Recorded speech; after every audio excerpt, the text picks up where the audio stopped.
Hello friends, welcome to Himalaya education school. Friends, आज हम यहाँ पे अध्ययन करेंगे करंट अफेयर्स का।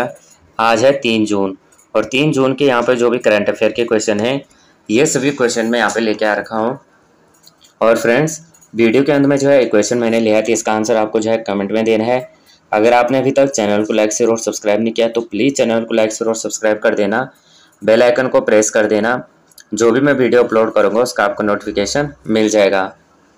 आज का यहाँ पे पहला क्वेश्चन है, किसने रक्षा प्रबंधन कॉलेज के कमांडेंट का पदभार संभाला है? तो ये संभाला है हर्ष छिबर ने।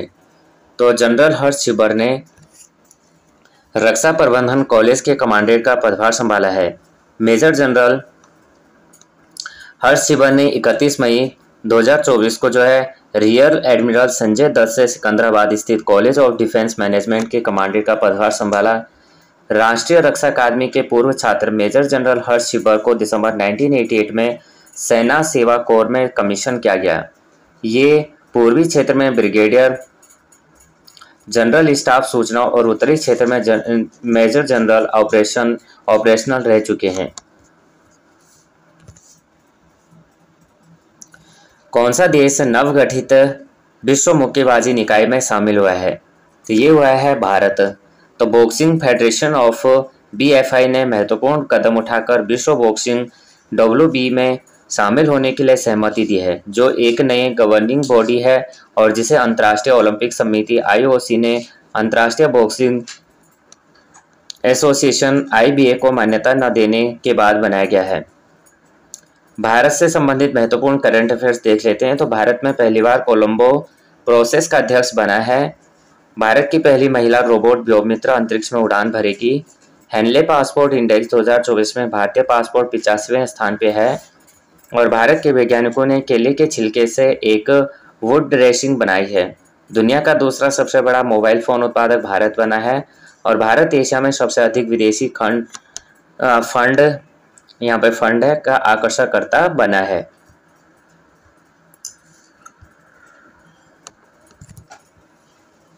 IGCAR के डायरेक्टर कौन बने हैं? तो ये बने हैं CG करहाटकर। CG करहाटकर जो है IGCAR के डायरेक्टर बने हैं।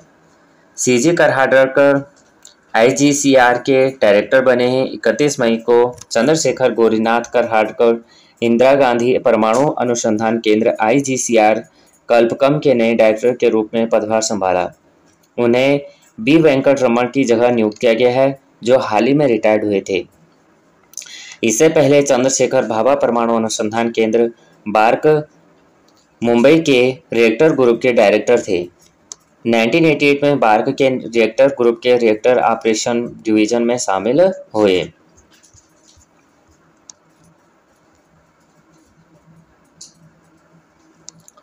नेक्स्ट क्वेश्चन है, कौन हुरुन इंडिया आर्ट लिस्ट 2024 में पहले स्थान पर रहा है? ते रहा है अनीश कपूर। तो भारतीय मूल कलाकार Anish Kapoor Hurun India art list 2024 में शीर्ष पर हैं। लंदन में रहने वाले भारतीय मूल के कलाकार अनीश कपूर लगातार छठे वर्ष सबसे सफल भारतीय जीवित कलाकारों की हुरुन इंडिया आर्ट लिस्ट में शीर्ष पर हैं। इस सूची में सार्वजनिक नीलामी में बेची गई उनकी कृतियों की बिक्री के आधार पर शीर्ष 50 जीवित भारतीय कलाकारों को स्थान दिया गया है। भारत के सबसे सफल कलाकारों ने 301 करोड़ रुपए की रिकॉर्ड बिक्री दर्ज की है, जो प्रतिवर्ष 19% की वृद्धि को दर्शाता है। किस भारतीय मूल के शोधकर्ता ने 1 मिनट में फोन चार्ज कर सकने वाली तकनीकी खोजी है? ये खोजी है अंकुर गुप्ता। शोधकर्ता ने 1 मिनट में फोन चार्ज कर सकने वाली तकनीकी खोजी है। भारतीय मूल के शोधकर्ता अंकुर गुप्ता ने एक नई तकनीकी का अनावरण किया, जो केवल 10 मिनट में जो है एक इलेक्ट्रिक वाहन और 1 मिनट में एक लैपटॉप या फोन चार्ज कर सकता है। अंकुर गुप्ता अमेरिका स्थित यूनिवर्सिटी ऑफ कोलोराडो बोल्डर में सहायक रासायनिक और जैविक इंजीनियर प्रोफेसर हैं। यह शोध proceedings of the Nations academy of sciences journal में प्रकाशित हुआ है। कृष्ण कन्हैया की भव्य गोल्डन कृष्णा प्रदर्शनी कहाँ शुरू हुई? तो हुई दुबई में। कृष्ण कन्हैया की भव्य गोल्डन कृष्ण प्रदर्शनी दुबई में शुरू हुई है। भारतीय कलाकार कृष्ण कन्हैया की द गोल्डन कृष्णा प्रदर्शनी 31 मई को दुबई में खुली, जिसमें 24 कैरेट सोने से बनी तिरुपति बालाजी की आदमकद 3D पेंटिंग प्रदर्शित की गई। 2 जून तक चलने वाली इस प्रदर्शनी में भगवान कृष्ण के दिव्य सार का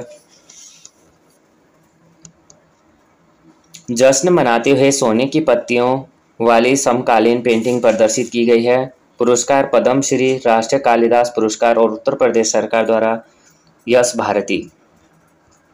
इंग्लैंड के किस क्रिकेटर पर 3 महीने का प्रतिबंध लगाया गया है? तो लगाया गया ब्रायडन कोर्स को। तो इंग्लैंड के तेज गेंदबाजी ऑलराउंडर ब्रायडन कोर्से को जो है सट्टेबाजी नियमों के उल्लंघन का दोषी पाए जाने के बाद क्रिकेटर के सभी प्रारूपों से 3 महीने के लिए जो है निलंबित कर दिया गया है। 28 वर्षीय ने 2017 और 2019 के बीच विभिन्न क्रिकेट मैचों में जो है 303 सट्टा लगाया, जिससे उनके खिलाफ आरोप लगाए गए हैं। नेक्स्ट क्वेश्चन है, मुजफ्फर शाह मुस्तफ़ा को किस देश में भारत के अगले जो है उच्चायुक्त नियुक्त किया गया है? तो ये किया गया मलेशिया। तो मलेशिया ने भारत में उच्चायुक्त मुजफ्फर शाह मुस्तफ़ा को नियुक्त किया है।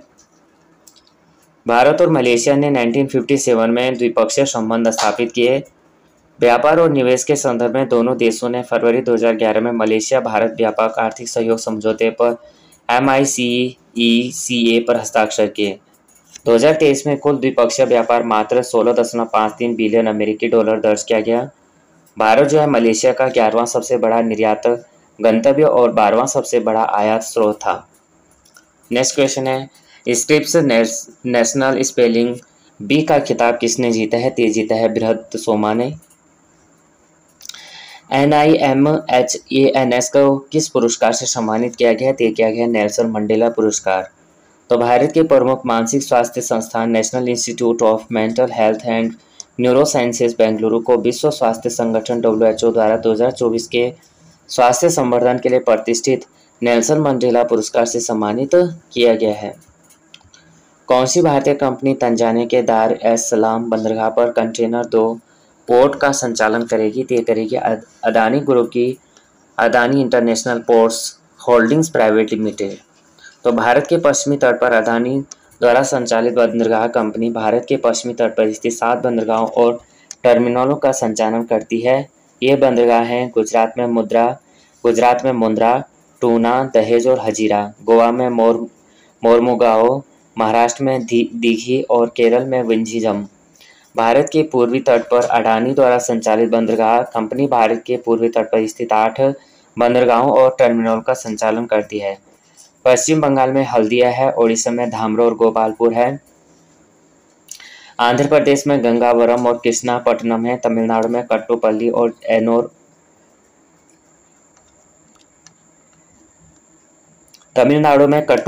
एनोर और पुडुचेरी में जो है कराईकल है। अडानी द्वारा संचालित अंतर्राष्ट्रीय बंदरगाह दार एस सलाम बंदरगाह के अलावा कंपनी इजराइल में हाइफा बंदरगाह का मालिक है और कोलंबो श्रीलंका में एक ट्रांसशिपमेंट बंदरगाह विकसित कर रही है। तंजानिया तो हिंद महासागर के तट पर स्थित एक पूर्वी अफ्रीकी देश है। देश का गठन 1964 में तंगानिका और जांजिबार मिलने से हुआ था। तंगानिका जो है मुख्य भूमि अफ्रीका में स्थित, जबकि जांजिबार हिंद महासागर में द्वीपों में एक समूह है। अफ्रीका का सर्वोच्च ऊंचा पर्वत जो है किलिमंजारो 5895 मीटर और तंजानिया में है। तंजानिया में दुनिया की दूसरे सबसे गहरी झील है तंगानिका झील, 1436 मीटर गहरी भी है।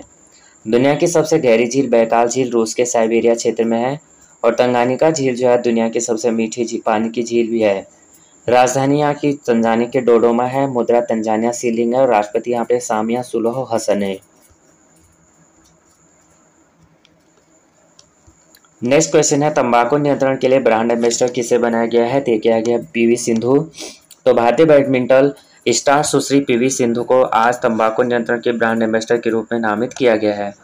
भारत का पहला मल्टी मॉडल लॉजिस्टिक पार्क कहाँ बनाया गया है? तो बनाया गया चेन्नई। तो चेन्नई के पास multi modal logistic park MMLP का निर्माण जून में शुरू होने वाला है। नवंबर 2022 में सड़क परिवहन मंत्रालय ने अरबपति मुकेश अंबानी द्वारा परिवर्तित रिलायंस इंडस्ट्रीज को जो है 1424 करोड़ रुपए की परियोजना का ठेका दिया था। सबसे तेज 100 वनडे विकेट करने वाली पहली महिला क्रिकेटर कौन बनी? तो बनी है सोफी एक्लेस्टोन। तो चेम्सफोर्ड यूके इंग्लैंड महिला और पाकिस्तान महिला के बीच सीरीज के तीसरे और अंतिम T20I मैच में बाएं हाथ की स्पिनर सोफी एक्लेस्टोन ने सबसे तेज 100 वनडे क्रिकेट विकेट लेने वाली महिला का रिकॉर्ड अपने नाम किया है। एक्लेस्टोन ने बुधवार को 4.1 ओवर में अपने स्पेल में 3 विकेट चटकाया, जिसमें उन्होंने सिर्फ 15 रन बनाए। आज का प्रश्न है, किस भारतीय मूल के शोधकर्ताओं ने 1 मिनट में फ़ोन चार्ज कर सकने वाली तकनीक की खोज की है? तो फ्रेंड्स, इसका आंसर आपको जो है कमेंट में देना है। फ्रेंड्स, ये वीडियो आपको थोड़ा भी हेल्पफुल लगे हो तो प्लीज़ वीडियो को लाइक शेयर और सब्सक्राइब कर देना, बेल आइकन को प्रेस कर देना। जय हिंद, जय भारत।